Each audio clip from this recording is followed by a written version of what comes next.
തിരുവിതാംകൂർ ദേവസ്വം ബോർഡിൻ്റെ ഹരിവരാസൻ റേഡിയോ നടത്തിപ്പുമായി ബന്ധപ്പെട്ട ക്രമക്കേടിൻ്റെ കൂടുതൽ തെളിവുകൾ പുറത്തുവരികയാണ്.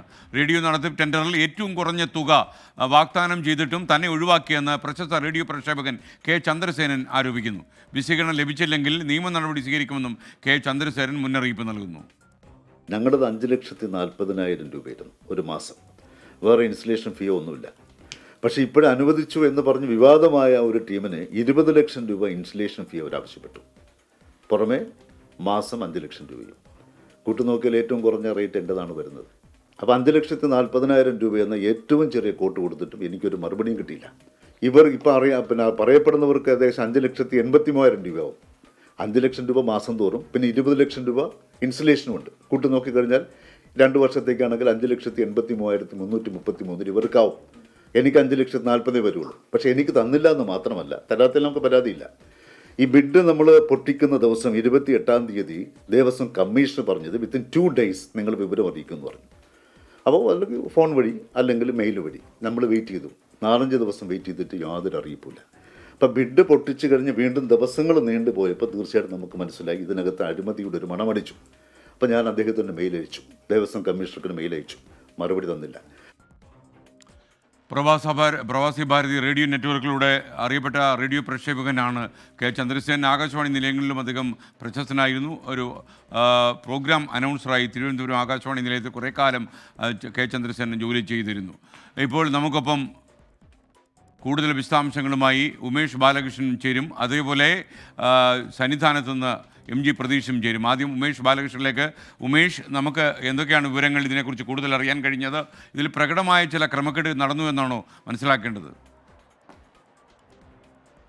Good morning SKN. എന്തായാലും പ്രാഥമികമായി തന്നെ ഈ ഹരിവരാസനം റേഡിയോ തുടങ്ങുന്നതിന് ദേവസ്വം ബോർഡ് നടത്തിയ സ്വജനപക്ഷപാതവും അഴിമതിക്കുള്ള ശ്രമവും ഇപ്പോൾ പുറത്തു വരികയാണ്. എന്തായാലും നിലവിൽ ടെൻഡർ വിവരങ്ങളാണ് നമ്മളിപ്പോൾ പുറത്തുവിടുന്നത്. അത് പ്രകാരം ഏറ്റവും കുറഞ്ഞ തുക കോട്ട് ചെയ്തത് അത് ബാലകൃഷ്ണൻ പെരിയ അല്ല.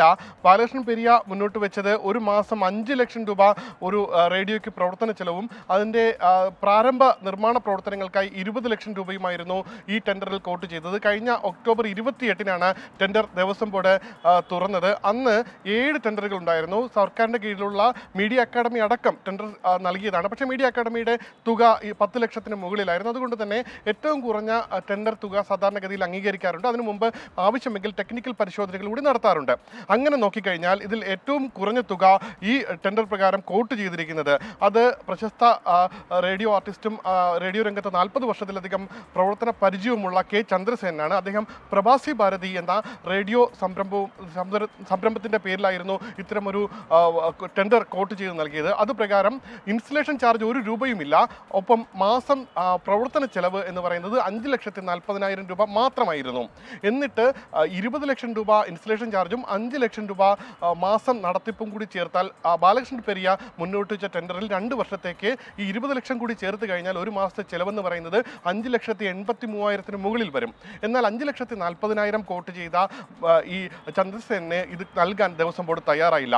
അത് മാത്രമല്ല, ഇത്തരത്തിൽ ടെൻഡർ പൊട്ടിക്കുമ്പോൾ ഏറ്റവും കുറവ് തുക താനാണ് കോട്ട് ചെയ്യുന്നുള്ള വിവരം അദ്ദേഹത്തിന് അറിയാമായിരുന്നു. അതുകൊണ്ട് തന്നെ 2 ദിവസത്തിനകം മറുപടി ലഭിക്കുമെന്നുള്ള പ്രതീക്ഷയിൽ അദ്ദേഹം ഇരുന്നു. 2 ദിവസത്തിന് ശേഷം മറുപടി ലഭിച്ചില്ല. അതിനുശേഷം ദേവസ്വം കമ്മീഷണർക്ക് മെയിൽ അയക്കുന്നു, ദേവസ്വം കമ്മീഷണർക്ക് ദേവസ്വം മന്ത്രിക്ക് മെയിൽ അയക്കുന്നു. ഇത്തരത്തിൽ നിരന്തരമായി ദേവസ്വം ബോർഡും ദേവസ്വം വകുപ്പുമായും ബന്ധപ്പെടുന്നു. എന്നിട്ടും ഒരു മറുപടിയും ലഭിക്കാത്ത സാഹചര്യം. കഴിഞ്ഞ ദിവസം അദ്ദേഹം ദേവസ്വം കമ്മീഷണറെ നേരിട്ട് വിളിച്ചിട്ട് പോലും കൃത്യമായ മറുപടി നൽകിയില്ല. എന്തായാലും കൃത്യമായ മറുപടി നൽകിയില്ല എങ്കിൽ നിയമ നടപടിയുമായി മുന്നോട്ട് പോകാൻ തന്നെയാണ് അദ്ദേഹത്തിൻ്റെ തീരുമാനം. എന്തായാലും ഈ ടെൻഡർ അദ്ദേഹം ദേവസ്വം ബോർഡിന് നൽകിയ ടെൻഡറിന്റെ വിവരങ്ങൾ കൂടി നമ്മൾ പുറത്തുവിടുന്നു. എന്തായാലും ഏറ്റവും കുറഞ്ഞ സാധാരണ സർക്കാർ നടപടിക്രമങ്ങളിൽ ഏറ്റവും കുറഞ്ഞ തുക ആരാണോ ടെൻഡറിന് സമർപ്പിക്കുന്നത് അവർക്കാണ് ടെൻഡർ നൽകേണ്ടത് സാങ്കേതിക പരിശോധനകൾക്ക് ശേഷം. പക്ഷേ ഇവിടെ അതുണ്ടായില്ല.